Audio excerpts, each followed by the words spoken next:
Hi, I'm Dr. Joel Kreisberg, and today I'm here with my colleague Tim Owens, and we're going to talk about the journey of inspiring homeopathy.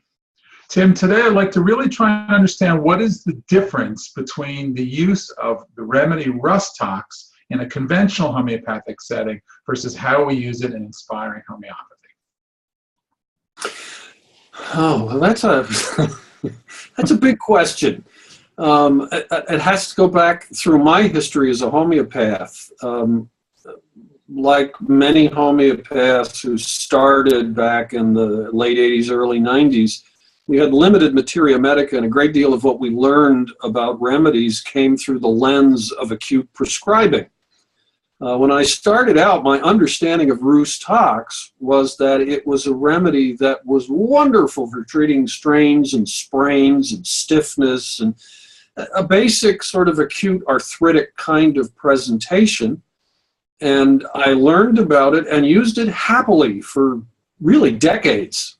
And for the most part, I treated Rhus tox the way many homeopaths treat hypericum or treat ledum or treat remedies that are in our acute kits and that we use acutely, but basically dismiss from serious classical homeopathy. So I would, when somebody came in and told me an intake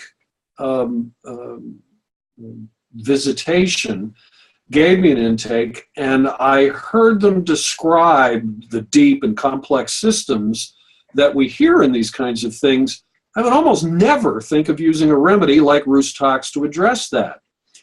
Somewhere in around about 2008, I traveled to France and I studied with Tina Smits, and I took his course on inspiring homeopathy. And while there, I experienced the remedy internally in a subjective way, and then listened to Tina speak about it, and then I read about it, and it was an absolute revelation. And what I came to appreciate about Rhus tox is that it's one of the major remedies of our materia medica, and since rethinking and revisiting my understanding of it has forced me to see that Rhus is a remedy you really need to think about when people come in with the kind of deep trauma that they often bring into our clinical settings. So now when I look at Rhus, when I hear somebody who has one of those traumatic kinds of histories where they were abused, where they were screwed over in some way by their early life, especially when I hear resentment, where this is still locked into them, I immediately start thinking about Rhus tox. And it has now moved from the acute shelf, where I certainly still use it, but really to being a frontline, call it a polycrest remedy. I think it is an enormous remedy, and I think there are so many people out there walking around with all sorts of trauma that Rhus is a remedy that has to be understood. So what I hear a couple things that you said. One of them is that part of the changing of your relationship with it is that you actually had to take the remedy in a learning setting. Yeah, I did. Yeah. Yeah, studying with Tinas at his villa in France really was a revelation. He did crazy things. He said, if you want to know a remedy, you should take it. Now, certainly, if you read the Organon closely, you'll know there's a footnote where Hahnemann says, if you really want to know your remedies, you need to prove them on yourself. But certainly when I was becoming a homeopath, nobody really took that all that seriously. Yes, in the better schools, you would have the experience occasionally of some provings, and really serious homeopaths would engage in provings. But what Tina's proposed when I went to France was, hey, let's prove 7 remedies in a handful of days. We were there for 5 days, and in that time, we proved 7 or 8 remedies, taking 2 a day. And it was, by the time I'd arrived there and really came to understand what he was suggesting, I might have turned around and gone home if I'd really thought about it, because I thought it was crazy. And yet, what I found each time I did it was that, curiously, you learn what you needed to do. You learned what you needed from the remedy, and it was as if it just sort of shut itself off when it was time. So I would do a remedy in the morning, have the experience of the remedy, go have lunch, come back in, and I'd feel pretty clear. I would do a second remedy in the afternoon, and once again, I would have the experience of the remedy, and by 4 o'clock that afternoon, he was gone. It was as if he created a context where it's almost as if the remedy knew what its job was. It was to reveal itself. It was to do so in a limited period of time and then fade to black so that the person could go live his life. And if I hadn't done it repeatedly, I'd think it was nuts. But it worked. Well, no, it's interesting. And so what he did, what I hear you describing, is changing your relationship with the remedies from one of learning about the remedy, which is the way we study materia medica. So we see great teachers showing us videos, reading it in books, to actually changing my relationship with the remedy to a first person. I take the remedy and have an experience, or a second person in which I take the remedy, you take the remedy, we share our experiences in a safety circle. And so I will say that, you know, the word proving triggers people. And so some would say that's not approving. I'm not sure if we're going to argue whether it is or it isn't, but we are going to say it is learning about remedies by taking them and understanding them in first person. Yeah, I don't mean to confuse and suggest that it's a formal classical proving. I've certainly participated in those. I know what they're like. I know what they require. And with all due respect to Samuel Hahnemann and some of the contemporary homeopaths who have revisited this process, that has its place. But I think that Teenis essentially uncovered some other aspect of it. In fact, what it reminds me of more than anything else is some of the stuff that I've read with, the homeopath, he died some years ago. It's where you and I met when we went to Whitmont, Ed Whitmont. And Ed had this attitude towards remedies that in some ways they had personalities and that you interact with them. Mm. And that's very much what I discovered when I spent that time with Teenis, that the remedies have personalities and they reveal themselves to you, and they do so, dare I say, almost in a conscious way. It's as if the remedy has an identity and a personality that just says, oh yeah, you want to find out about me? Okay, you have 2 hours? All right, I'll show you what you need. And then it just goes away. Well, interesting, because that actually is what I hear is a lot of 20th century philosophy, which is that you're having a relationship with the remedy when you describe it that way. And so in Teenis' system, the relationship was set up in a sacred circle, so you took a remedy every half a day, right? It was shamanistic in some ways. I mean, in some ways, Teenis was a shaman. He brought you into that little circle. He created a safe space. He taught you how to protect yourself. And then when you took the remedy, he had complete control over the whole situation. Mm. And of course, he was also absolutely in line with what you and I are trying to do in this process, and that is, you would begin with the subjective experience of the remedy, and then he would go around the circle and make sure every single participant had a chance to talk out loud about what they experienced. And during the course of that, there would be both the listening and then occasionally questioning and back and forth. So we had that second person experience. And then at the conclusion of that, Teenis would reach in his little bag and pull out some cases, describe what he saw from the remedy, and then read some cases that would explain how that actually appears in the clinic, and how what you learned in the first and second person sense would then reveal itself in a more objective third person way when somebody sits across from you in the clinic.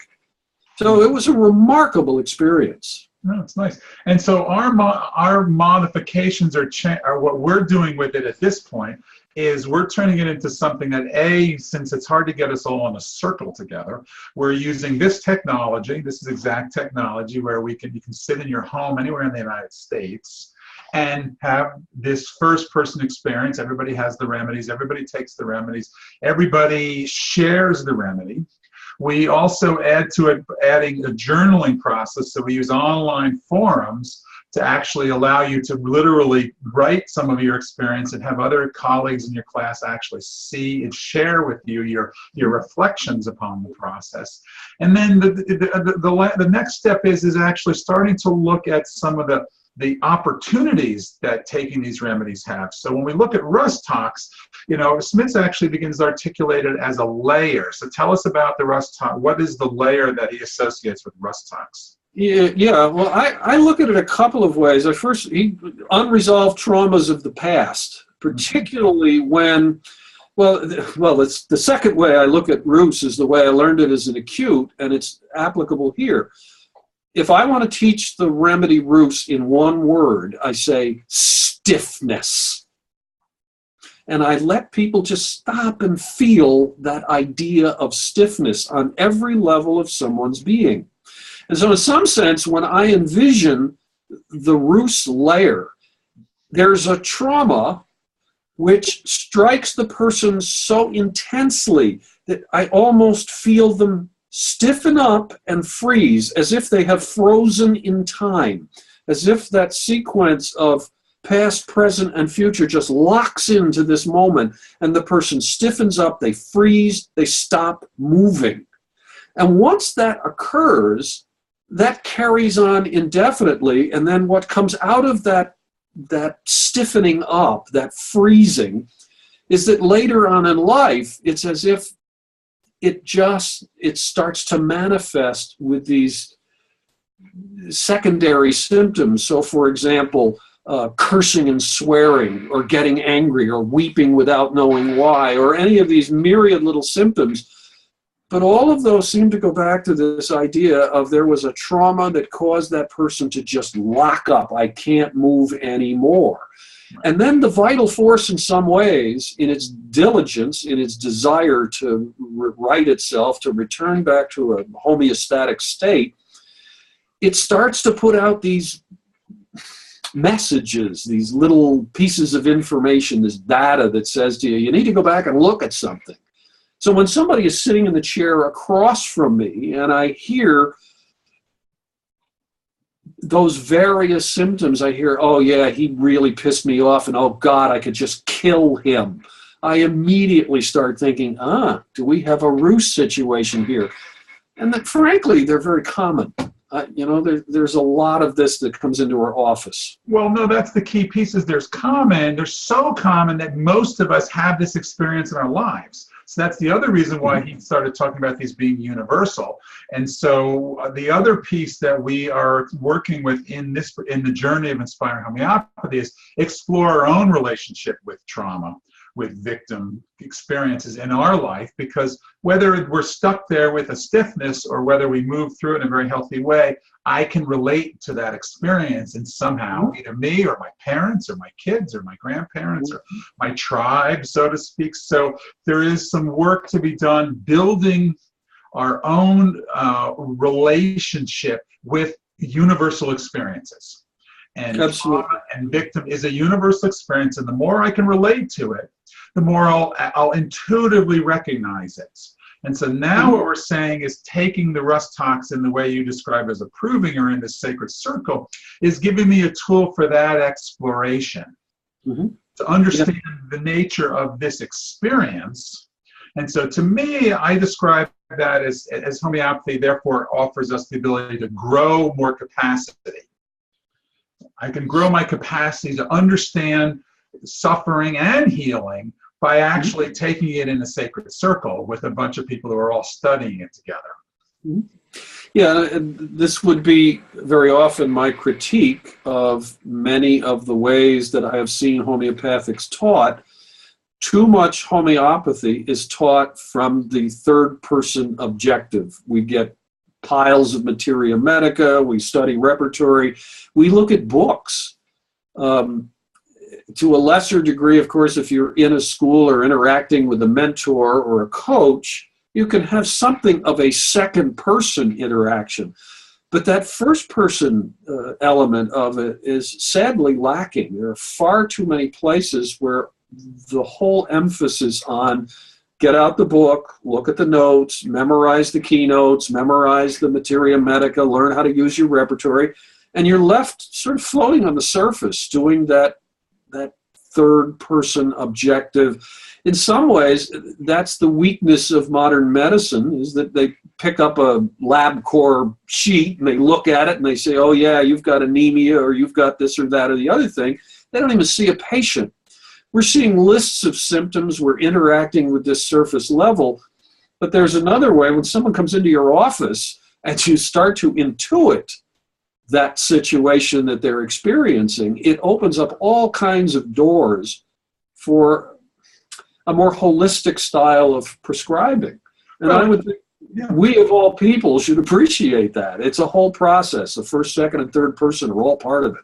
Well, it's interesting because I mean, it's more holistic, but it's also more, I mean, you use the word more intuitive. So I see this as developmental stages of homeopathy or homeopaths. It's like we're actually moving into an era. So the 21st century homeopath is built on the ground of this incredible explosion of knowledge and information that happened in the 80s and 90s and the first decade of the 21st century. But now, well, you can't possibly stuff that all in our heads. So the next developmental phase is to build our ability to feel states that remedies are accessing. And that can only really be done through first-person experience, and the safest way of doing that is to do it in groups, where there is a guide and there is a teacher, and you are not just having your own experience, you're able to share your experiences. So, you know, a collection of 12 people to having first-person experiences is just much more profound.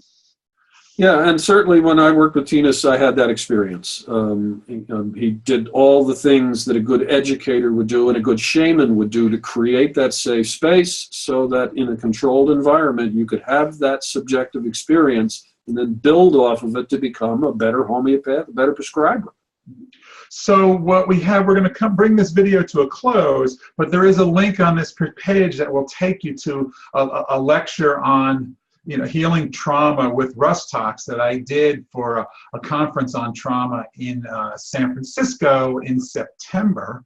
And so what it will do is, I mean, there's PowerPoint slides and me talking and teaching the remedy, but we do come to the point where we actually do a guided meditation together. And in the conference itself, I gave everybody a dose of Rhus tox 30C, and they took it together. So if you want to do the journey as a solo, you could do it. You can listen to the remedy, to the journey without taking the remedy, and you will have a positive experience. But it's really allowing you to get a taste of the way we're studying these remedies. Mm-hmm. Okay, and so it's about a 55 minute class. It gives you a sense when we're doing it in Journey of Inspiring Homeopathy, we usually do it, it's a 2-hour class, so we have a lot more time to actually really hear how everybody's experience. We also like to break people into partners and have people share their experience one-on-one, and we also like to have them all, when they go home, to share their experiences online so it usually takes a couple of days for everyone to really sort of discharge their experiences, right, which is the first week. And then we, at that point, begin to do the third person descriptors, and we start talking about cases, and we do these other stuff. And so you can watch, and we're giving this to you for free. It's an hour class on Rhus tox and healing long-term abuse. And if you're interested in finding out more about our program, The Journey of Inspiring Homeopathy, there are some links on the website. And hope, if you're interested, tune in, and we're welcome you into our community. So Tim, thank you for taking the time today. My pleasure.